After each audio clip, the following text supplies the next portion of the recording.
మనం daily clean చేస్తున్నాం అనుకుంటాం, కానీ కొన్ని చిన్న ప్లేసెస్ని మనము తెలియకుండానే ఇగ్నోర్ చేసేస్తూ ఉంటాం.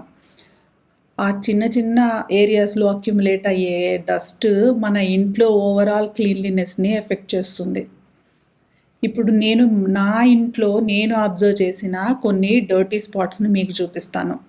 చాలా సింపుల్గా అయితే వాటిని మనం రెగ్యులర్గా క్లీన్ చేసేసుకోవచ్చు, కానీ మనం రెగ్యులర్గా మర్చిపోతూ ఉంటాము, అలాగే వాటిని చూడం కూడా. ఫస్ట్గా వచ్చేసి అండర్ కాట్. మనం చాలాసార్లు ఇగ్నోర్ చేసే ప్లేస్ కాట్ కింద స్పేస్. దివాన్ కాట్ అయినా బెడ్రూమ్ కాట్ అయినా కిందకి మనం డైలీ చూడము, కానీ అక్కడ డస్ట్ చాలా ఫాస్ట్గా అక్యుములేట్ అయిపోతుంది. ఈవెన్ చీపురుతో మనము ఊడ్చేటప్పుడైనా కూడా, అంటే వ్యాక్యూమ్ క్లీనర్ వెళ్ళదు కాబట్టి డస్ట్ ఉండిపోయింది అనేది కాదు, మనం చీపురుతో ఊడ్చేటప్పుడైనా కానీ కంప్లీట్గా అయితే ఆ చీపురు అయితే రీచ్ అవ్వదు బెడ్ కింద ఉన్న స్పేస్ అంతటికీ కూడా. సో నేనేం చేస్తాను అంటే చీపురుతో ఫస్ట్ స్వీప్ చేసి తర్వాత వ్యాక్యూమ్ క్లీనర్ యూజ్ చేస్తాను ఆ డస్ట్ అంతా తీసేయడానికి. ఇలా చేసినప్పుడు చాలా డస్ట్ బయటకు వచ్చేస్తుంది, చూస్తేనే అర్థమవుతుంది మనకి ఎంత టైం నుంచి అక్కడ ఉందో అనేసి. సో ఈ ప్లేస్ని రెగ్యులర్గా క్లీన్ చేస్తే ఇంట్లో ఫ్రెష్నెస్ చాలా ఇంప్రూవ్ అవుతుంది. Second point, under table, not floor, underneath. మనం టేబుల్ పైన క్లీన్ చేస్తాం, కానీ టేబుల్ కింద, లెగ్స్ కింద అక్కడైతే అసలు మనం చూడము చాలాసార్లు. Especially spider webs, dust layers అక్కడ ఉంటాయి. సో నేనేం చేస్తాను అనంటే మైక్రోఫైబర్ బ్రష్ ఉంటుంది కదా, అది యూజ్ చేస్తాను. చాలా ఈజీగా కార్నర్స్లో ఉన్న డస్ట్ అంతా కూడా చాలా బాగా రిమూవ్ అయిపోతుంది. దిస్ ఈజ్ వన్ ప్లేస్ మనం ఆల్మోస్ట్ ఇగ్నోర్ చేస్తూ ఉంటాము. సో మైక్రోఫైబర్ డస్టర్ అయితే మాత్రము మల్టిపుల్ ప్లేసెస్లో క్లీన్ చేయడానికి చాలా హెల్ప్ఫుల్గా ఉంటుంది. Third point, behind the sofa back side. సోఫాని మూవ్ చేయకపోతే అక్కడ ఏముంటుందో మనకు తెలియదు కదా, డస్ట్, స్మాల్ వేస్ట్, అలాగే సమ్టైమ్స్ ఫుడ్ పార్టికల్స్ కూడా ఉంటాయి. సో కొంచెం ఎఫర్ట్ పెట్టి సోఫాని కొంచెం ముందుకు లాగేసి వ్యాక్యూమ్ క్లీనర్తో క్లీన్ చేస్తున్నాను. మైక్రోఫైబర్ బ్రష్ యూజ్ చేసుకొని కార్నర్స్ క్లీన్ చేస్తాను. ఇలా చేసేటప్పుడు ఏంటంటే చాలా డిఫరెన్స్ కనిపిస్తుంది మనకి, సోఫా చాలా ఫ్రెష్నెస్ అనిపిస్తుంది అనమాట. ఇట్లా కొంచెం ఆ సీట్స్ కొద్దిగా ముందుకు లాగి అక్కడ వెనక వైపున అదంతా కూడా మనం టచ్ చేయని ఏరియాస్, ఇట్లా లెదర్ సోఫా అవనివ్వండి, మనకి వుడెన్ అవ్వచ్చు, ఫ్యాబ్రిక్ సోఫా అవ్వచ్చు, అన్నిటికీ కూడా మనం ఒకటే మెథడ్లో క్లీనింగ్ అయితే చేసుకోవాలి. ఎక్కువగా టచ్ చేయని ఏరియాస్ వచ్చేసి డీప్ క్లీన్ చేయాల్సిన అవసరం ఉంటుందన్నమాట. ఈ మైక్రోఫైబర్ క్లాత్తో ఏంటి అని అంటే అక్కడ బూజు అలాంటివి ఏమన్నా ఉన్నప్పుడైనా మనం క్లీన్ చేసినా కూడా అదంతా కింద పడిపోకుండా ఆ మైక్రోఫైబర్ డస్టరే క్యాచ్ చేసేసుకుంటుంది. సో మనకి సర్ఫేసెస్ మరీ ఎక్కువగా డర్టీగా అవ్వవు అనమాట. సో సోఫా కిందంతా కూడా క్లీన్ చేసి మళ్ళీ దాన్ని ప్లేస్ బ్యాక్ చేసేసాను. మీరు ఇప్పటివరకు వీడియో చూస్తుంటే మీకు ఇలాంటి real life cleaning tips useful అనిపిస్తున్నాయి అని అర్థము. సో ఛానల్ని సబ్స్క్రైబ్ అవ్వండి, నేను ఇలాంటి practical simple cleaning routines share చేస్తూ ఉంటాను. తర్వాత వచ్చేసి cot carvings. Next cot carvings, మనకి కనిపించని చిన్న డిజైన్స్లో డస్ట్ సెటిల్ అవుతుంది. రెగ్యులర్గా క్లీన్ చేయకపోతే అక్కడ డస్ట్ లేయర్ బిల్డ్ అవుతుంది. సో స్మాల్ బ్రష్తో జెంటిల్గా క్లీన్ చేస్తే సరిపోతుంది, చాలా ఈజీ, కానీ మనం మర్చిపోతాము. తర్వాత fifth one, curtain rods. Window curtain rods, మనం కర్టెన్స్ వాష్ చేస్తాం కానీ రాడ్స్ని పట్టించుకోము. ఇప్పుడు చూస్తే ఫింగర్స్తో వైప్ చేస్తే బ్లాక్ డస్ట్ కనిపిస్తుంది కదా, అంటే ఎంత టైం నుంచి క్లీన్ చేయలేదో అర్థమవుతుంది. సో కొంచెం టైం తీసుకొని రాడ్ వైప్ చేయడం అనేది చాలా ఇంపార్టెంట్ మనకి. అది కూడా మనకి మైక్రోఫైబర్ డస్టర్తో అయిపోతుంది. బై ద వే, ఈ వీడియోలో ఎక్కువసార్లు ఈ డస్టర్ గురించి మాట్లాడుతున్నాను, ఇది దాని ప్రమోషన్ ఏం కాదండి. 180 రూపీస్తో నేను ఇక్కడ మన డీమార్ట్లో కొనుక్కున్నాను అంతే. ఈ వైప్ చేయడానికి ఈ డస్టరే కాకపోయినా కూడా ఒక వెట్ క్లాత్తో అయినా కూడా వైప్ చేసుకుంటే సరిపోతుంది అనమాట. ఈ డస్టర్తో ఏంటంటే డస్ట్ అనేది కిందకి ఎక్కువగా ఫాల్ అవ్వదన్నాను కదా, కానీ మనం వేరే క్లాత్తో అట్లా చేసుకుంటుంటే ఏంటంటే డస్ట్ అంతా మనకి మీద పడవచ్చు, కింద పడవచ్చు, అలా ఉంటుంది మన దగ్గర ఉన్న డస్ట్ని బట్టి. సో అలాంటప్పుడు ఒక వెట్ క్లాత్తో క్లీన్ చేసుకుంటే ఈజీగా అయిపోతాయి. Next window grills. Dust pollution వల్ల గ్రిల్స్ మీద డస్ట్ చాలా ఫాస్ట్గా సెటిల్ అవుతుంది.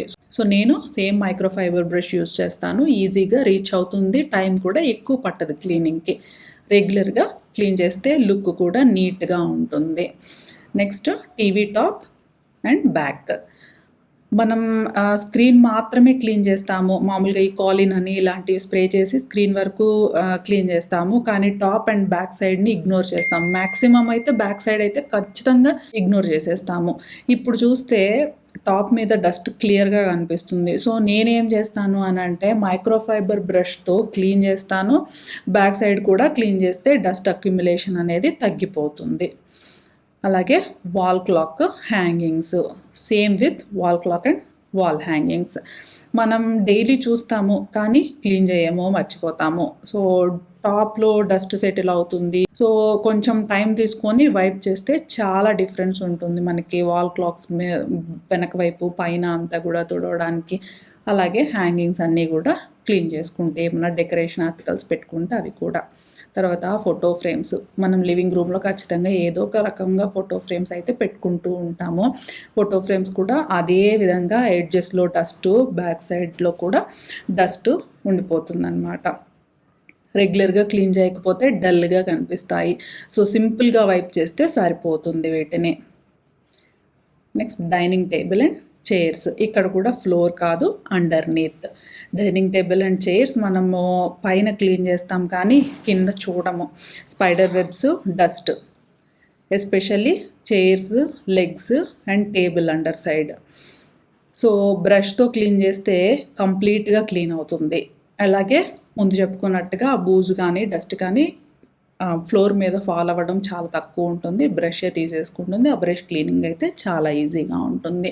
అండర్ చైర్ కూడా ఉంటాయన్నమాట మనకి. అట్లానే కార్నర్స్లో అట్లా ఉండిపోతాయి మనకి చిన్న చిన్న స్పైడర్ వెబ్స్. అవి కూడా అప్పుడప్పుడు క్లీన్ చేసేసుకుంటే సరిపోతుంది. ఇవేమి డైలీ చేయాల్సిన పనులు కాదు, అప్పుడప్పుడు చేసుకుంటే సరిపోతుంది. ఎప్పుడన్నా టైం ఉంది అన్నప్పుడు, లేదా ఇంట్లో ఉన్న అన్ని ఏరియాస్ ఒకేసారి చేయాల్సిన అవసరం లేదు. నేను వీడియో చేయడం కోసం అనేసి అన్ని ఏరియాస్ షూట్ చేయడానికి టచ్ చేశాను కానీ అంతా ఒకేసారి చేయాలి అనేది ఏం లేదు. ఎప్పుడైనా కాస్త టైం ఉంటుంది మనకి. ఏదో టీవీలో సీరియల్ అలా పెట్టుకుంటాము, అది అలా నడుస్తూ ఉంటుంది. లివింగ్ రూమ్లో ఉన్న విండోస్ అలా తుడిచేసుకోవచ్చు, కర్టెన్ రాడ్స్ అలా తుడిచేసుకోవచ్చు కదా. సో మీరు ఇలాంటి చిన్న చిన్న క్లీనింగ్ టిప్స్ ఫాలో అవ్వాలి అని అనుకుంటే ఛానల్ సబ్స్క్రైబ్ అవ్వండి. బికాస్ నేను రియల్గా ఫాలో అయ్యే సింపుల్ మెథడ్స్ మాత్రమే షేర్ చేస్తాను మన ఛానల్లో. తర్వాత వచ్చేసి అండర్ ఫ్రిడ్జ్.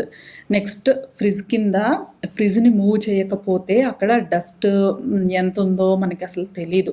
ఇప్పుడు చూస్తే ఫ్లోర్ మీద డస్ట్ క్లియర్గా కనిపిస్తుంది కదా. సో వ్యాక్యూమ్ క్లీనర్తో క్లీన్ చేస్తే చాలా క్లీన్ ఫీల్ వచ్చేస్తుంది మనకి. తర్వాత వాష్ బేసిన్ కింద, అండర్ వాష్ బేసిన్ ఏరియా మనం ఆల్మోస్ట్ ఇగ్నోర్ చేసే ప్లేస్ అది. డస్ట్, స్మాల్ డర్ట్ అక్కడ ఉండిపోతుంది అనమాట. సో బ్రూమ్ స్టిక్తో క్లీన్ చేస్తే ఈజీగా ఆ బూజు ఇవన్నీ కూడా రిమూవ్ అవుతాయి. అక్కడ ఎందుకు మైక్రోఫైబర్ బ్రష్ వద్దు అని అంటే పర్వాలేదు, అవన్నీ కూడా మనం ఫర్నిచర్కి యూజ్ చేస్తున్నాం కదా. సో ఇది చీపురుతో ఊడ్ చేస్తే సరిపోతుంది మనకి. ఇంకా అండర్ సింక్ క్యాబినెట్. కిచెన్లో అండర్ సింక్ క్యాబినెట్ నేను ఏం చేస్తాను అని అంటే మోస్ట్లీ ఎంటీగానే ఉంచేస్తాను. నేను ఎంటీగా మెయింటైన్ చేస్తాను. సో క్లీనింగ్ ఈజీ అయిపోతుంది. డ్రైన్ పైప్ ఏరియాలో టేప్ యూజ్ చేస్తాను అనమాట, హోల్ దగ్గర కవర్ చేసేయడానికి, స్మెల్ అండ్ ఇన్సెక్ట్స్ అవాయిడ్ చేయడానికి. సింపుల్ చేంజ్ ఇది, బట్ చాలా యూస్ఫుల్గా ఉంటుందన్నమాట. అలాగే లాస్ట్ పాయింట్ వచ్చేసి బాటమ్ ర్యాక్స్. కబోర్డ్స్లో బాటమ్ ర్యాక్స్ మనం ఐటమ్స్ ఫిల్ చేస్తాము కానీ క్లీన్ చేయడం అయితే కష్టం అయిపోతుంది బాటమ్ ర్యాక్. సో నేను ట్రై చేస్తాను బాటమ్ ర్యాక్ ఎంటీగా ఉంచడానికి. సో రెగ్యులర్గా క్లీన్ చేయొచ్చు అలా ఎంటీగా ఉంటే మాత్రము. డైలీగా వ్యాక్యూమ్ పెట్టేటప్పుడు ఆ లోపల కూడా వ్యాక్యూమ్ పెట్టేస్తాను. సో అక్కడ డస్ట్ ఎక్కువ చేరే అవకాశాలు ఉంటాయి కదా, సో అది రెగ్యులర్గా క్లీన్ అయిపోతూ ఉంటుంది. సింపుల్గా చెప్పాలి అని అంటే మనం చేసే క్లీనింగ్ తప్పు కాదు, కానీ కొన్ని ప్లేసెస్లో మనము ఇగ్నోర్ చేస్తాము.